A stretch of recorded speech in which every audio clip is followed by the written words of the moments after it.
I wanted to share something with you, something that I share with my metabolic balance clients, my weight loss clients, as well as a lot of my general naturopathic clients. And that's a theory around food, because it's really important to get back to the brass tacks of everything and the real basis of how our health, how our weight got so disordered. And one of the things that I think is key is not understanding what food is. And that comes back to the fact that food is actually just fuel for the body.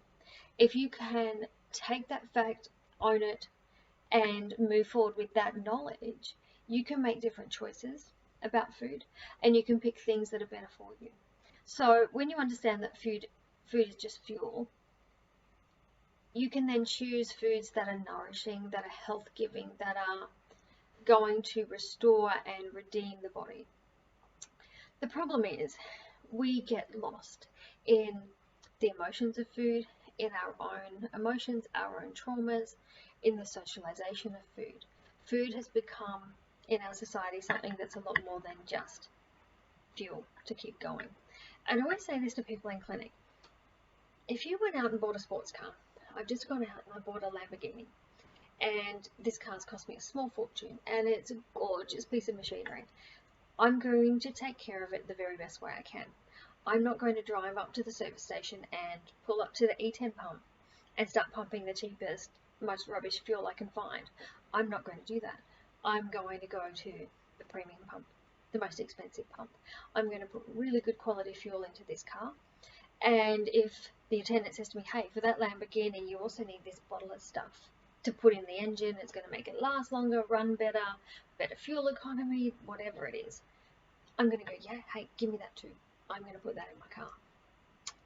But when it comes to the body, we act differently. We don't have motivation to take care of ourselves. We go for cheap convenience foods. We eat crap, excuse the French, but we eat rubbish. And we need to change that around. If you're a Lamborghini, you wouldn't put half of that stuff in your mouth that you eat now. So the other side of that is actually understanding the emotional side of it. Where has it come from? We don't just eat because we're hungry. We eat because we're sad. We eat because we're happy. How often do you go out to celebrate something and we're going to go have a meal? We have a birthday and we have a huge cake. We have lollies and chocolate and all sorts of things. We eat because we're frustrated. We eat because we're depressed. Particularly as women, we have a bad habit of going to the fridge and getting out the ice cream, the chocolate, the lollies. Men seem to have a bit more of a savoury tooth, and they'll get the big bag of chips or the hot chips or whatever they're having. The problem is that's not the way to eat. So I want you to do a little exercise for me. I want you to take out your journal, and I want you to sit there in a quiet moment, take a couple of deep breaths, and relax. And I want you to think back. What are your first memories around food? And I want you to write these down. And I don't want you to put any intention, judgment, blame, anything on them. I just want you to write them like they're facts. For me, when I do that exercise, I remember growing up and having a time in our life where we didn't have a lot of food, and my family wasn't very well off, and we had to eat what we were given, and we were told to eat everything on our plate. And I know a lot of people have that story as well. How often were we told the children in Africa are starving, eat everything on your plate? That can teach us to overeat, not respect our hunger signals, not understand our own appetite. I also remember that food was a comfort. I remember when I was all of 7 or 8, my pet rabbit died. Yes, I was born in Melbourne, we were allowed rabbits. My pet rabbit died, and my mum said to me, stay home from school today, you're really upset. Let's go out and get ice cream so you can feel better. I also remember my gran, and you know, both of them came from a place of love and care, but my gran was the big one for, oh, you've hurt yourself, here, have a lolly. Oh, you've had a bad day, have a chocolate.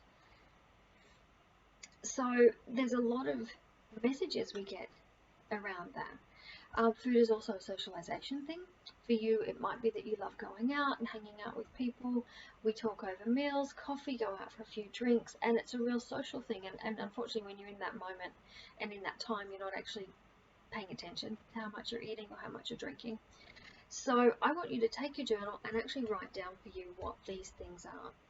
Maybe later in life, childhood, into your teenage years, perhaps there was issues around eating disorders, peer pressure, bad comments about your weight. I also remember majority of my life my mother died, and we always had this little set of mini scales on the bench where mum was weighing how much food she could have and what she couldn't have. And my mum was a yo-yo dieter, and she'd get her weight down nicely, and she'd be really excited and really happy, and she'd be in a good headspace for a while, and then the weight would creep up and she'd be in a bad headspace again. And so scales and dieting were a very constant thing in my home growing up. So anyway, I'm going to leave that with you. That's your exercise. Get out your journal. Go back to the basics of where your food story came from. What do you do when you're feeling happy, when you're feeling sad, when you're upset? How do you reward yourself? We need to break that down so we can make some changes. I'd also like for you to journal for me what your thoughts are on food as fuel. And if you were a car and you needed, better things, or you felt you deserved better things, what would change? So, and if you're a mum, this can be really helpful. A lot of times, or a dad, we will give our kids food, and we'll spend the time buying the organic produce and chopping up all the carrot sticks and the fruit platters and making all this lovely healthy food for the kids. And then we go with that, or we eat whatever's left, or we grab the crappy can of soup from the cupboard. So anyway, I want you to have a look at those points for me and do some journaling and have a think about what that brings up for you. Thanks.